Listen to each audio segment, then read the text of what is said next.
Magandang hapon po. Tayo po ay magsimula sa isang panalangin.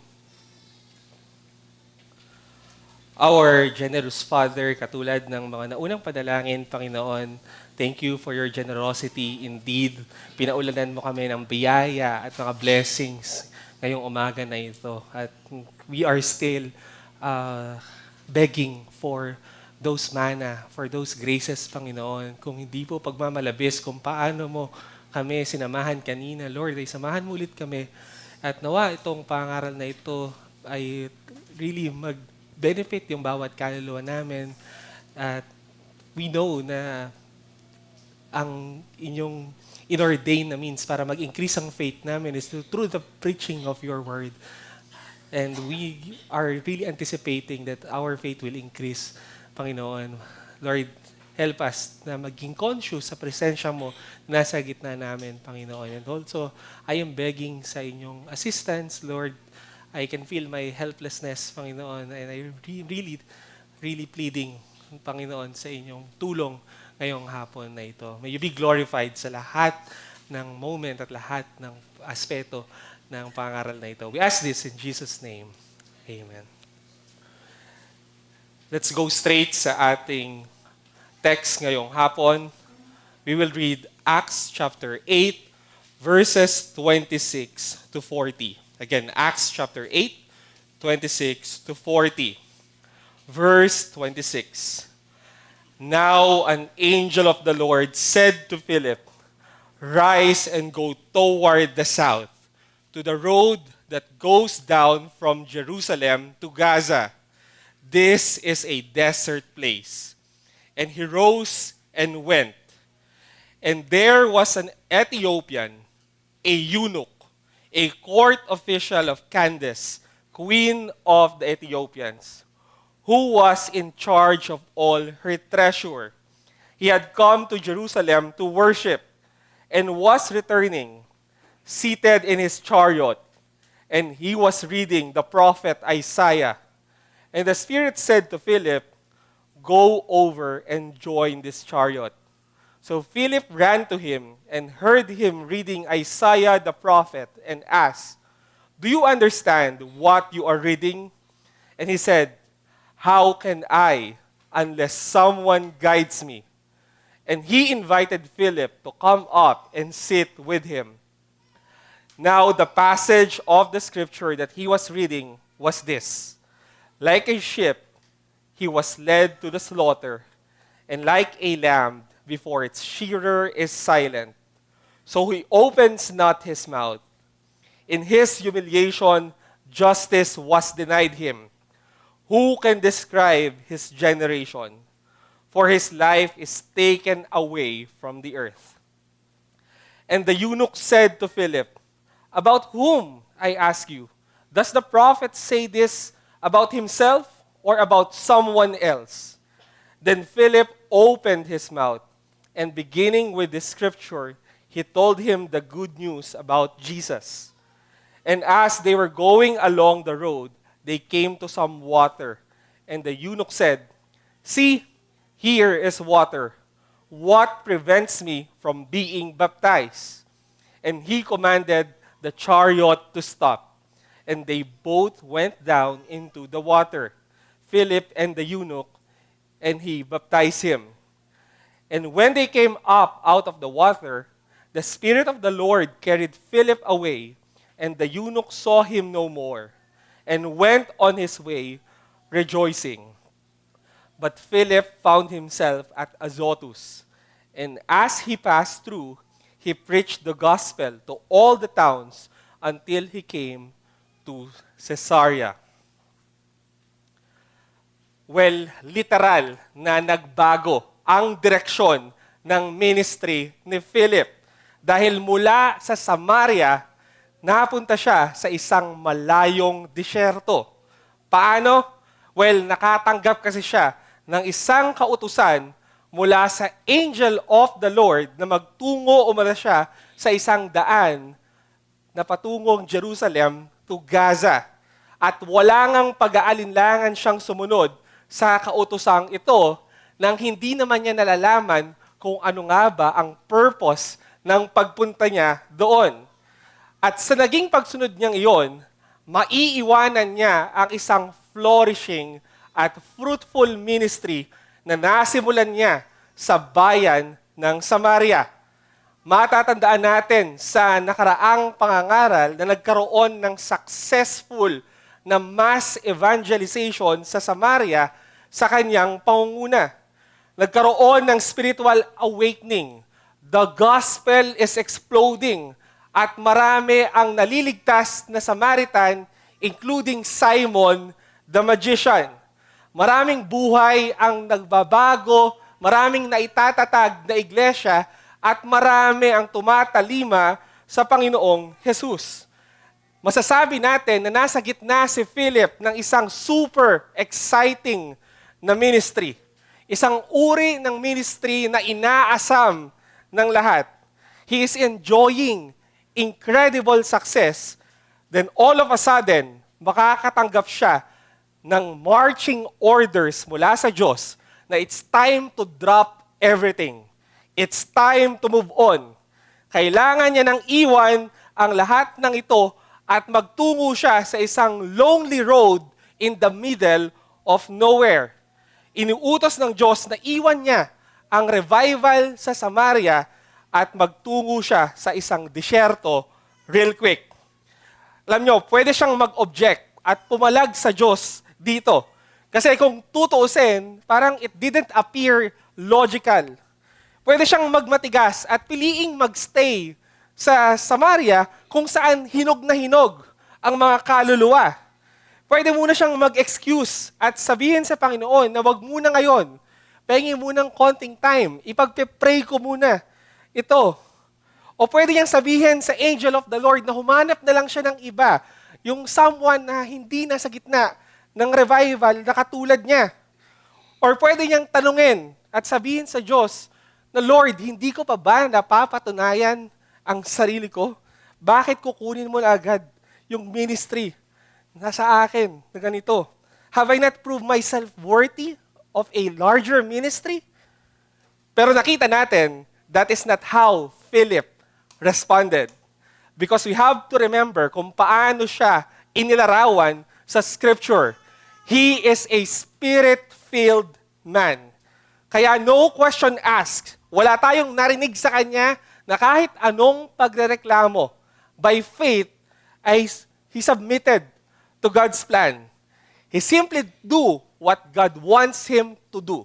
He just rose and went. At makikita natin sa text natin, ang dahilan ng pagtungo niya doon ay para pala maibahagi ang gospel sa isang solitary individual. Yes, iiwan ni Philip ang isang malagong ministry para makapagministeryo sa iisang tao lamang. And guess who?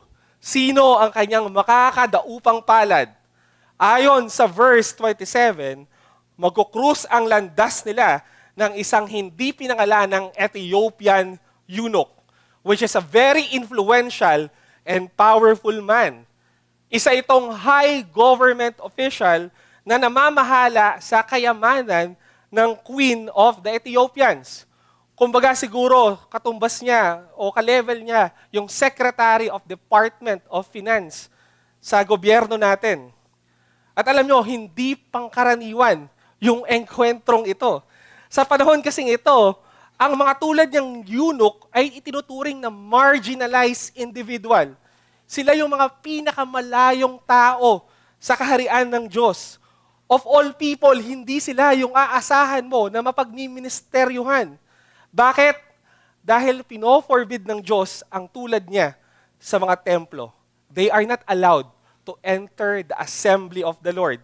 Kasi ayon sa Deuteronomy 23 verse 1, ang mga tulad niyang castrated o mga kinapon ay hindi maaring pumasok ng panambahan. Kaya nga, this is unprecedented. This is a meet-up that no one expect would ever happen. Ang mga tulad nilang eunuch, ang huling mga taong may isip mo na mababahagian ng gospel. Kaya nga, itry nating ilagay yung sarili natin sa sitwasyon ni Philip dito. Parang kailan lang nag-minister ka sa isang congregation of many and now you're down into a congregation of one. And of all people, sa isa pang Ethiopian. From sharing the gospel to large populations, ngayon sa iisang individual na lang. Mula sa maraming mga kaluluwa, ngayon sa iisang kaluluwa na lamang. Yes, sa mata ng tao, sobrang foolish at hindi sulit ang naging pagsunod niyang ito. Pero alam nyo, sa mata ng Diyos, napaka-significant at napakalaki ng achievement niya dito. Napakalaki ng na-achieve ni Philip for the advancement of the kingdom. In fact, maituturing ito na isang missionary breakthrough. Inarrange at itinakda ng kalangitan ang pagkikitang ito sa napakagandang dahilan. Alam niyo kung bakit? Dahil ang naging conversion ng eunuch na ito marks a very great development sa redemptive plan. Dahil fulfillment ito ng sinabi ng Panginoong Yesus sa Acts 1 verse 8. Anong sinabi niya doon? That you will be my witnesses in Jerusalem and in all Judea and Samaria and to the end of the earth. Nakita na natin sa mga nakaraang pangaral yung pag-spread ng gospel sa Jerusalem, sa Judea at sa Samaria. Ngayon naman, ang conversion ng Ethiopia na ito ang magsisimula ng pagkalat ng ebanghelyo to the ends of the earth. Yes, ang event na ito, mga kapatid, ang nagpapakita na ang gospel ay nakalabas na beyond the confines of Jerusalem at nagsisimula ng mag-spread ito to the uttermost parts of the earth. Ibig sabihin nito, salvation goes beyond the borders of Israel. The church is advancing across social and ethnic lines. Nag-collapse na ang lahat ng walls, lahat ng barriers, at nag-e-expand na ang church to the ends of the earth. And yes, mga kapatid, the Ethiopian eunuch here represent us, Gentiles. Think about this. You sit here today as a result of this same story. This is our story. Kung paano naabot ang tulad ko at ang tulad mo ng ebanghelyo at kung paano tayo napasama sa kaharian ng Diyos. At alam nyo, nangyari lahat ng ito dahil may isang Philip, isang puspos ng banal na spirito na hindi nagpasilaw at nagpadala sa tinatamasa niyang tagumpay. Patunay ito na ang isang ministry na nililid ng Holy Spirit ay hindi kayang hadlangan ng kahit ano paman, kahit maging tagumpay man. And that is our simple message this afternoon. That a Spirit-led ministry will not be hindered by any circumstances, not even by success. Ang isang ministeryong pinapangunahan ng banal na spirito ay hindi magagawang hadlangan ng kahit anong sirkumstansya maging tagumpay paman. Di ba? Yan yung nakita natin dito. Hindi na allure si Philip sa tinatamasang tagumpay ng kanyang ministeryo. Hindi siya napigilan ito para sundin ang kautusan ng Diyos. Ilang linggo na nating nakikita sa series ng Acts, walang nakakapigil sa ministry. Even persecution couldn't hinder the spread of the gospel and the growth of the church. In fact, nakikita natin na kahit anong violence, kahit anong cruelty, ang pagdaanan nila, patuloy itong nagpo-flourish.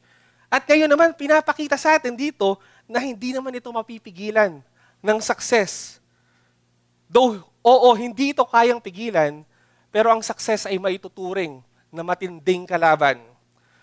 Pag tinignan nyo ang kasaysayan sa pagitan ng persecution at ng success, hindi naman talaga persecution ang naging pangunahing dahilan kung bakit nahadlangan ng evangelism. Saksi ang kasaysayan na ang ultimate hindrance at mas delikado sa pag-advance ng gospel ay ang success. Maituturing na ang success ang ultimate evangelism killer.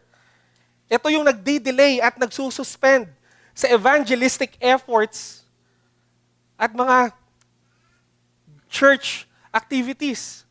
Di ba kung tutuusin mo, mas maraming hindi na sharean ng gospel dahil merong mga ministers na mas nalunod at mas nag-focus sa tinatamasa nilang ministerial success to the point na wala na silang willingness to go and take advantage yung iba pang mga gospel opportunities. Di ba maraming Kristiyano ang nalunod, ang nabulag at hindi na naging sensitive sa mga oportunidad na binubuksan ng Diyos sa kanyang paligid dahil sa achievements na nare-receive niya sa kanyang ministry. Kaya mag-ingat tayo, there's something poisonous in it na gagawin tayong bulag at paralisado para hindi tayo mag-take advantage ng iba pang gospel opportunities sa ating paligid. The only comfort natin is that kapag pinapangunahan ng Banal na Espiritu ang isang ministry, sigurado tayo na hindi madederail ng tuluyan ang pag-advance ng kingdom ng Diyos. Alam nyo, totoo naman, mahirap naman talagang iwan ang isang flourishing ministry. Kasi iniisip natin, mentras na lumalago ito, mas kinakailangan tayo dito. At hindi maiaalis yung pangamba natin na hindi ito magiging mabunga kung wala tayo na involvement dito. Pero alam nyo, lagi nating tandaan, hindi natin ito ministeryo. Ministeryo ito ng Diyos. At sigurado tayo na hindi ito pababayaan ng Panginoon. And that's precisely why you can live a fruitful ministry para sa iba pang mga gospel opportunities. Because we can be sure na hindi ito pababayaan ng Diyos. With or without you, magpapatuloy ito. You are not indispensable sa ministry ng Diyos. Despite and in spite of you being there, magpo-flourish ito. Because we all know the fruitfulness of a ministry does not depend on you. It is caused by God. Hindi ito sa performance at sa amount ng effort mo, pero nakadepende ang resulta ng pagiging mabunga nito sa Diyos. I don't know about you, but that is very freeing, very liberating, yung truth na to. Good news ito. Kasi ibig sabihin pala, you can drop it. You can take your hands off of it. Pwede kang bumitaw. Pwede kang maghinay-hinay at gawin ang iba pang pinapagawa ng Diyos sa iyo because we know He will take care of the ministry. Don't miss the point. Hindi ko sinasabi dito na basta-basta nating iwan ang mga ministry natin, lalo na kung lumalago ito. Ang pinupunto natin dito, huwag nating hayaang pigilan tayo ng ministerial success at mga achievements para sundin at maging sensitive tayo sa mga inuutos ng Panginoon, especially sa mga gospel opportunities around us. I wonder kung anong gagawin mo if like Philip, you will receive a call to live such a blessed and fruitful ministry para makapag-minister sa iba. Will you do the same? Will you obey Him? Or gagawa ka ng mahabang listahan ng mga dahilan at hahanap ka ng mga pupunahin mo ng mga inconveniences sa pagsunod dito? Look at this. Convenient ba kay Philip na sundin ang Diyos? Di ba hindi? Mas marami siyang dahilan para magstay sa Samaria pero hindi niya ginamit ni isa dito para ilaban o ibala sa Diyos. And here we are. Wala pang pumapatak ni isang pawis na hindi pa pumapatak ni isang tulo ng dugo. And we have the audacity na mag-come up ng maraming excuses sa mga kinokomand sa atin ng Diyos. Iniintay nating maging convenient yung situation natin. Pero alam natin na walang convenient. Kung iintayin natin, ang walang convenient na alam ang mga subjective feelings natin. Bakit hindi natin tularan si Philip? Nung kinumand siya ng Diyos dito, sabi ng text natin, he just rose and went. Tumayo lang siya at nagpunta siya. That's how simple it is. Walang masyadong drama. No what-ifs, no whys, no complaints. He simply did what God told him to do. Hindi niya ginawang komplikado ang pagsunod niya. Pero tayo, mga kapatid, when was the last time you just simply obey God and you don't complicate things in following Him. When was the last time na ginawa mo lang yung kinocommand niya sa'yo? Like Philip, you just rose and went nung kinocommand ka ng Diyos. May naalala ka pa ba?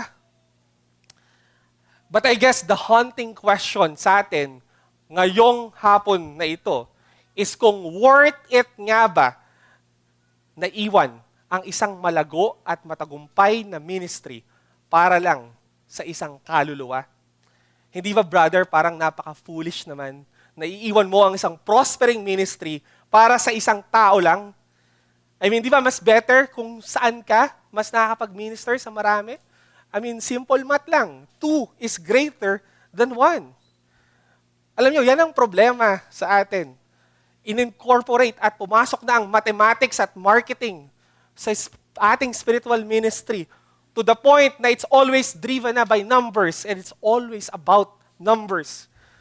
Kaya marami sa atin, we want to preach to millions of souls. We want big evangelism. Mas gusto natin spiritual awakening. We want a ministry na nag-i-impact sa maraming tao. Yung merong wide reach, yung mare-recognize ng maraming tao.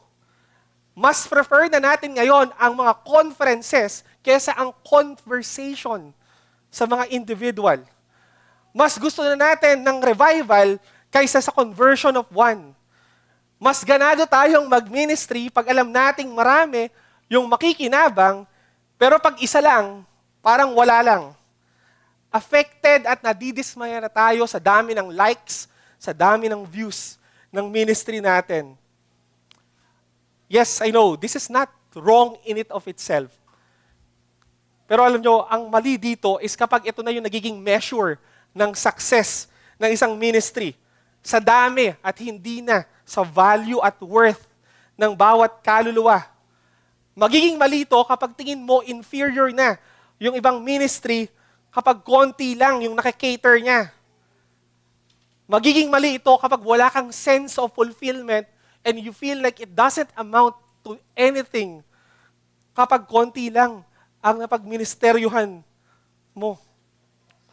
Let me ask you, kung lahat tayo gusto nang gumawa ng great things for the Lord, who will do the small things?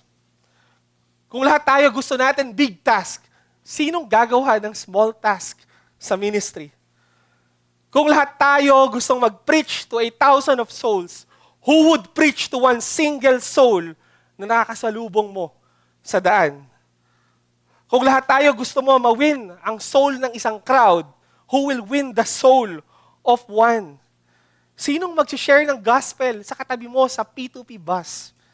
Sinong mag-share ng gospel sa taong katabi mo sa pila na magbabayad ka ng bill sa bayad center? How about kay kuya na binibilan mo ng taho sa umaga?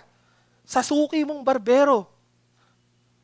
Pag gusto nating lahat mag-preach, sino yung mag-share sa anak ng member na hindi pa believer na nakakasama natin every Sunday? How about yung bisitang laging uma-attend sa atin? Hindi ba nadudurog yung puso mo na linggo-linggo siya nandito at linggo-linggo rin siyang umuwi na wala man lang nag-attempt na mag-share sa kanya ng ebanghelyo? Tell me, kung lahat tayo gustong mag-share ng gospel sa large group, who will tell other beggars na katulad natin where to get food? Kapatid, look around you. You are surrounded by souls. Lahat ng taong yan may kaluluwa. Lahat ng mayan, mga balang araw, tatayo sa hukuman ng Diyos and they will give account for everything. Lahat yan, may soul na kailangan makilala si Christ. At kung may access ka sa kahit isa, that is your mission field. Don't despise the ministry dahil lang sa maliit na numbers. Lahat ng ginagawa mo sa kingdom may eternal value. Yes, walang duda, big evangelism is glorifying to the Lord. But one by one evangelism is also glorifying to Him. The kingdom of God advances one soul at a time. Pwede naman, di ba? You will have concern for the many and also you will have concern for the one. Kaya to answer the question kanina, kung worth it ba? Yes, it is worth it. Worth it na iwan ang fruitful ministry for one soul because every soul counts sa kingdom ng Diyos. The salvation of a single sinner is worth it. Sigurado ako dyan, hindi dahil kay Philip, because my Savior tells me so. Ang Savior ko mismo, He said, if He has lost one of His sheep, He will leave the 99 and go after that one that is lost until He finds it. Ang sabi ng Savior ko, when He has found the lost one, He lays it on His shoulders, rejoicing. And when He comes home, He calls together His friends and His neighbors, saying to them, rejoice with me, for I have found my sheep that was lost. Sabi ng Savior ko at ng Savior mo, there will be more joy in heaven over one sinner who repents than over 99 righteous persons who need no repentance. One sheep is enough to move the heart of my Savior. Para kay Christ, you are not just a number. You have a name. Di ka isang numero. Hindi ka parte lang ng statistics. Isa kang kaluluwa. Kaya nawa, sa pamamagitan ng mensaheng ito, magkapuso tayo tulad ng kay Kristo. Kung paano niya pinapahalagahan yung bawat kaluluwa. Magkaroon tayo rin ng kahandaan kung kinakailangan na pinapaiwan sa atin ng Diyos yung isang fruitful ministry for the sake of one. At based sa passage natin, why a Spirit-led ministry should not be hindered even by success. Makakita tayo ng dalawang dahilan. Sa verses 30 to 35, someone needs guidance in understanding the Scriptures. At sa verses 36 to 38, someone needs assistance in undertaking the sacrament. Now, gusto ko munang pansinin natin na despite his best efforts to understand yung itinuturing na clearest messianic prophecy in the Old Testament, makikita natin that the eunuch was still wondering whom the prophet was talking about. Kahit binasa na ng eunuch yung Isaiah chapter 53, hindi pa rin niya alam kung sino yung pinatutukuyan nito. Makikita natin yan sa verse 31 nung sinabi niya na, how can I unless someone guides me? Sabi ng commentator, it is a cry for desperate help. It is a humble admission na hindi niya talaga alam kung sino yung pinatutukuyan nito. And then sinabi pa niya sa verse 34, does the prophet say this about himself or about someone else? Nalilito pa rin siya kahit sinasabi at itinuturing na yung Isaiah chapter 53 ang pinakamalinaw na messianic prophecy sa Old Testament dahil nandito yung detalye ng substitutionary at sin-bearing work ng paparating na Messiah. At ito nga yung naging pagkakataon para imbitahan ng eunuch si Philip. At alam natin na ipinakita ni Philip clause by clause kung paano finulfill ni Christ yung mga prophecy na to. At inexplain din niya who Jesus was and what He has done for us. At gaya nga ng inaasahan, sa tulong ng banal na Espiritu ay naunawaan niya ito. And the Spirit granted him faith para maniwala dito. Ang gusto ko lang pansinin nyo na bago siya turuan ni Philip, hindi pa rin na-recognize ng eunuch ang Panginoong Yesus sa kabila ng pagbasa niya dito. He still failed to see how it all goes together and points to Christ. Na kinailangan pa siyang turuan ni Philip at i-guide ng Holy Spirit para maintindihan ang mga ito. Don't tell me, mahina ang kanyang reading comprehension because again, this is a high-ranking official at alam natin na edukado itong individual. Pero isa lang yung masasabi natin dito, pinapakita nito yung katotohanan na kung sa kanyang sarili lamang, mahihirapan ng sino man na makilala ang Panginoong Yesus. Kailangan nila ng mangangaral at na magtuturo at magpapaliwanag dito. At higit sa lahat, kailangan nila ng enlightenment at conviction from the Holy Spirit. And that is our point. No one can come to a saving knowledge of Christ through his own individual effort. And precisely ito ang dahilan kung bakit hindi dapat mahinder ng success ang ministry. Kasi walang magkakaroon ng nagliligtas na kaalaman patungkol sa persona at sa gawa ng Panginoong Yesus sa kanyang sarili lamang. Kahit basahin niya yan ng paulit-ulit, Hindi niya makikita. Pwede niya hindi makita at ma-experience sa text na yon what God did in Jesus. The text must be interpreted and they must be guided by the Holy Spirit. Kaya nga kailangan ng kerux, kailangan ng heralds. Somebody has to go to them and preach. Because sabi sa Romans 10, how then will they call on Him in whom they have not believed? And how are they to believe in Him of whom they have never heard? And how are they to hear without someone preaching? And how are they to preach unless they are sent? So faith comes from hearing, and hearing through the word of Christ. We need a kerux na magsasabi sa mga sinners that religion is not enough, na kailangan nila ng isang Savior. At nandun si Jesus who died for our sins. Kailangan malaman nila na si Christ ay nag-satisfy ng holy justice ng Panginoon at naging substitute, nag-bore ng penalty that we deserve. And He promised eternal life and forgiveness of sins sa lahat na magtitiwala sa Kanya. Pero ultimately, hindi talaga preacher ang pinakailangan dito. Nakita natin what people need is the Holy Spirit. Without the guidance and the enlightenment of the Holy Spirit, no one would be able to come to a saving knowledge of the Lord Jesus Christ. Kasi hindi nakadepende sa ability ng preacher ang pag-evangelize at ang success ng conversion ng mga tao. Kasi kung nakadepende ito sa ability nila, it would be hopeless. The power that is in the gospel, hindi naglalayan sa wisdom, sa eloquence, sa rhetoric ng isang preacher. Kasi lalabas, di ba, na ang preacher ang nagliligtas at sa kanya mapupunta yung glory. Pwede tayong mag-preach hanggang maubusan tayo ng hininga at matuyo ang ating mga laway, pero walang maliligtas hanggat hindi sila ine-enlighten ng banal na spirito. Hindi nila makikilala ang Panginoong Hesus hanggat hindi sila nagte-testify ang Holy Spirit sa Kanya. Di ba yan ang sinabi ng Panginoong Hesus mismo sa John 13 verse 14?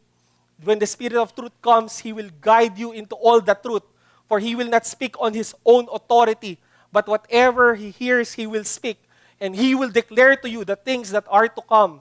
He will glorify me, for He will take what is mine and declare it to you.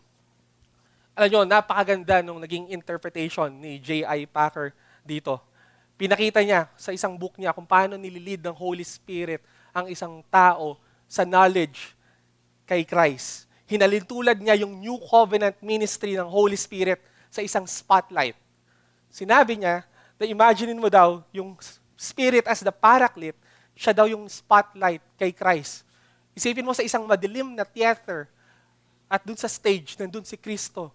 At yung Holy Spirit yung nasa likod at siya yung tumatapat ng ilaw doon sa Panginoong Jesus. Yung taong may hawak ng spotlight, di ba, hindi naman siya yung titignan mo. He is actually driving away yung attention para ma-focus lang tayo kay Christ. Ganun daw yung ginagawa ng Holy Spirit dito. He is directing all attention away from Him at dinadala niya kay Christ. Pinagsashine niya lalo si Christ para mas makita yung beauty niya at mas makilala siya ng mga tao. Never daw sinabi ng Holy Spirit na, look at me, listen to me, come to me, get to know me. Ang lagi daw sinasabi ng Holy Spirit, look at Christ, listen to Christ, hear His word, go to Christ, get to know Him, and taste His gift of joy and peace. Yan daw ang dahilan kung bakit nalilid ang mga tao sa saving knowledge of the person and the work of Christ. Because the Holy Spirit is diverting all the attention away at pinofocus niya ito kay Christ. And I think that is worth emulating. Ito yung magandang model ng mga ministry natin so that many will know Him. Para mas ma-highlight si Christ and He will get the glory. Let me give you a challenge. Find great joy and satisfaction in the ministry of eagerly pointing people to Christ. Magalak ka sa pagdadala mo ng mga kaluluwa kay Kristo. Magalak ka na si Kristo yung naluluwalhati sa ministry mo at hindi ikaw. Huwag mong agawin sa Panginoong Hesus ang ilaw na para sa Kanya. Be ashamed of how many times that you try to be noticed at sinusubukan mong i-overshadow si Christ sa ministry mo. Be ashamed sa mga times na pinopromote mo ang sarili mo, binibida mo ang sarili mo.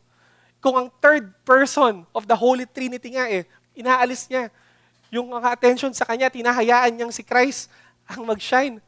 Paano pa tayo? Who are we? We have to step aside and let Christ shine.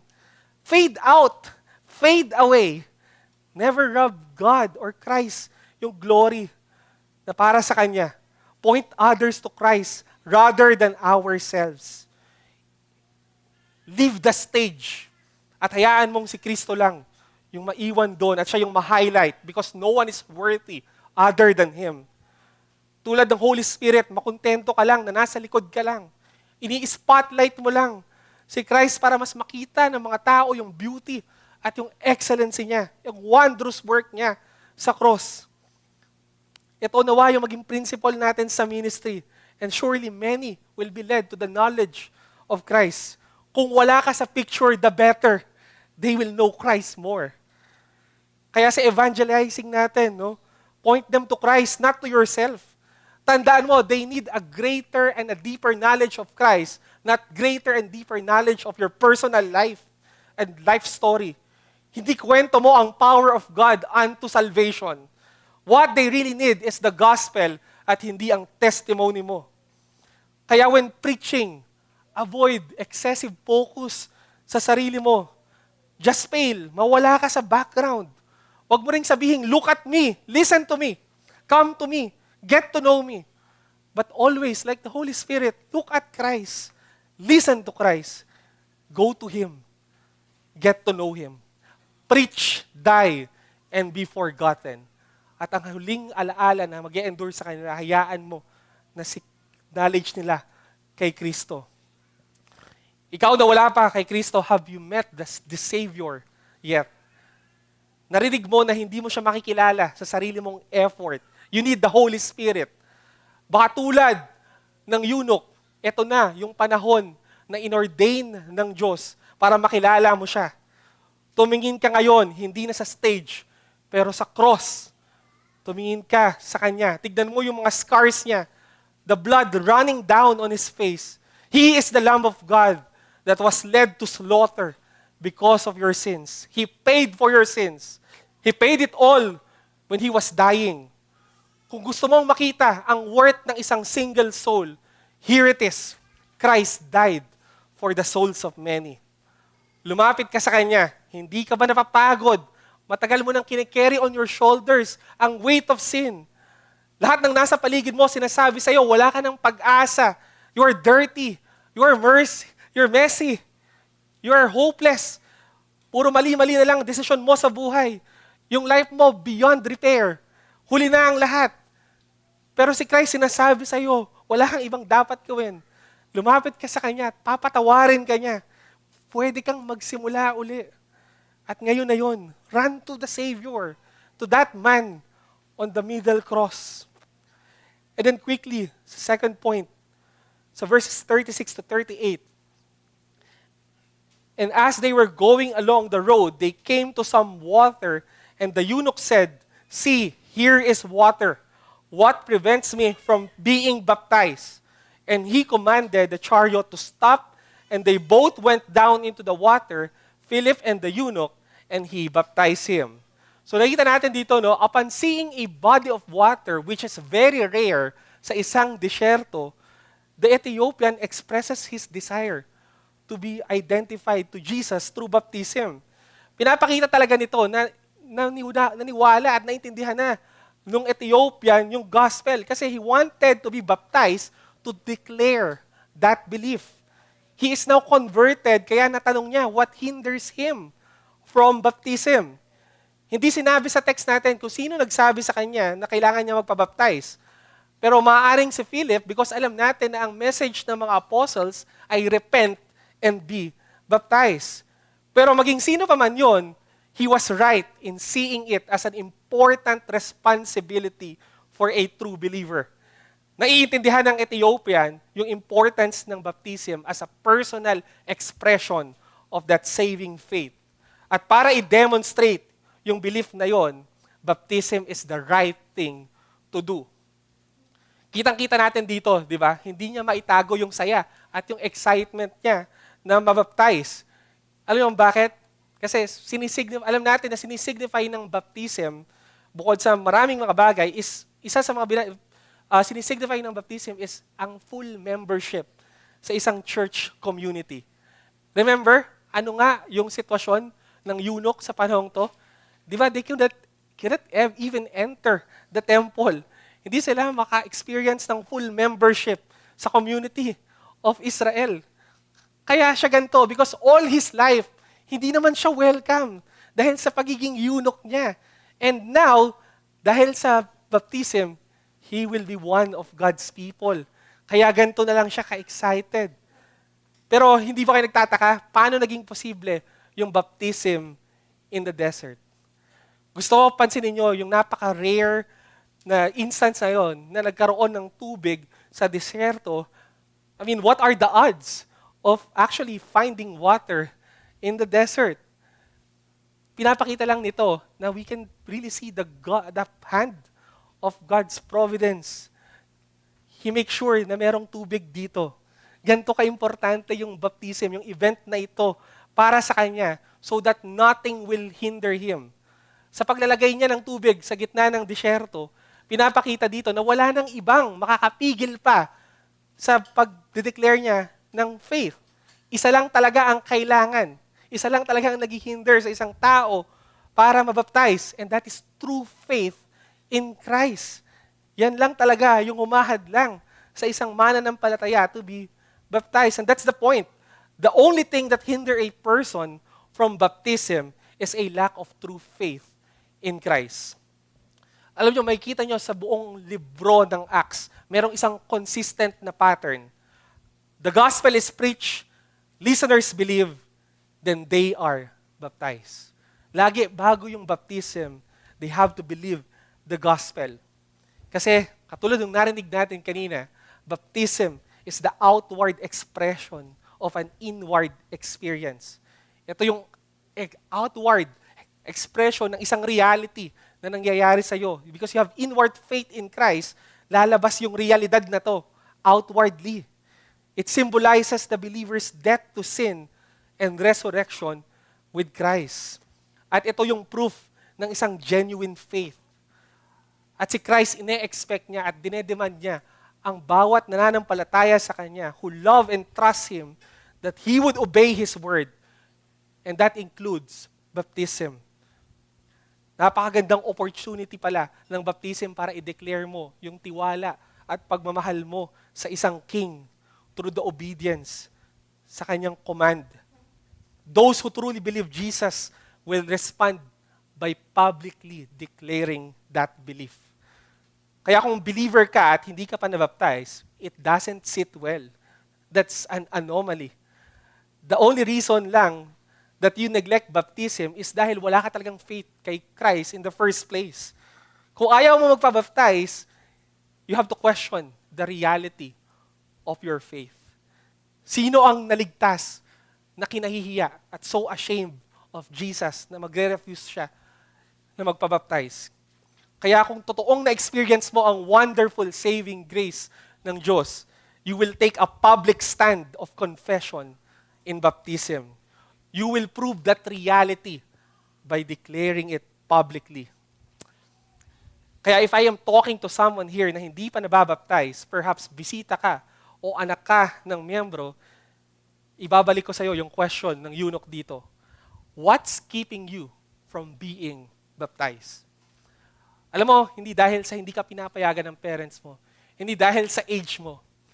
The only reason kung bakit hindi ka nababaptize is that you have not trusted yet to Christ, our Savior and Lord. You haven't believed the gospel. Kaya you cannot express and confess sa baptism yung hindi pa totoo sa'yo. Kaya hindi mo pa na-express to dahil hindi pa totoo si Kristo sa'yo. Kaya do not hinder yourself from being baptized by having a genuine faith in Christ. At kapag nasettle na yon, then you can stand publicly for your Lord in the waters of baptism, wala nang maghihinder pa. The final challenge para sa ating lahat, stop hindering others from getting baptized by sharing the gospel to them. Wait lang, Brother Jose, bakit parang naging kasalanan ko kung hindi sila nagpabaptize? Wala naman akong ginawa. As far as I know, hindi ko sila hinahadlangan. Precisely, wala kang ginagawa and in essence, you are hindering them. By being passive and taking no action, kahit alam mo yung solution, in essence, you are hindering them. If you are not helping them to get baptized and to come to faith, definitely you are hindering them. God will not hold you guiltless sa mga ganito. Again, what lacks is true faith in Christ. At magkakaroon lang sila ng faith kapag pinoclaim natin yung gospel sa kanila. And you have what they need to be baptized. It's in your hands. Kaya be willing instrument and please pave a way for others' baptism. Feel the urgency. This is life and death situation. Never kang makontent knowing that there's one soul that might go to hell. Always be prepared to give an answer to the hope that lies within you. As I end, I hope nakita natin why we should not be hindered by success, because there are souls that needs Jesus. And it is worth it to run after one soul. Kaya kung tinatawag ka man ng Diyos na magsakripisyo para sa ibang gospel opportunity, huwag kang mag-alala. Hindi ikaw ang nauna. Actually, God also abandoned something precious sa Kanya for gospel opportunities. Pero sa Kanya, hindi isang fruitful ministry ang inabandon niya. God abandoned His only begotten Son for gospel opportunity just to run after your soul. Hinayaan niya ng anak niya ang mahang on a cross. Hinayaan niyang mahiwalay ito sa Kanya. Hinayaan niyang maging kasalanan ito just to run after you. Kaya God ran after our soul once. So you can also run after the soul of one. Let me end by encouraging you to behold the man on the middle cross, saying, "You are worth it." Let us pray.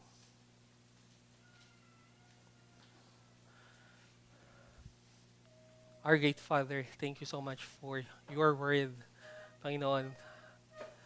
Indeed, nakita namin yung mga flaws namin, yung mga napakarami naming mga shortcomings sa inyo. And we confess, Lord, that we are guilty of being so consumed ng success na natatamasa namin sa ministry, for being complacent, where in fact, binigyan mo kami ng isang urgent na duty to share the gospel and let others come to you by faith. So help us, Lord, na magsimula ulit, Panginoon. Help us, Panginoon, na tulungan ng iba na makilala ka. Huwag naming hayaan na pupunta kami ng langit na kami lang. Help us, Lord, na makita yung preciousness ng bawat soul, na kaya naming i-sacrifice kahit yung fruitful ministry o kahit ano paman. Because merong naunang gumawa sa amin nun. Hindi ministry, but he left the 99 just to find the lost one, just the one sheep.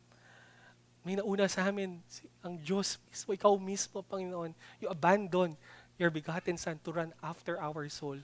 Kaya nawa, help us to pay it forward and run after a single soul, Panginoon. Katulad ng concern namin sa maraming mga souls. Be glorified, Panginoon. We ask this in Jesus' name. Amen.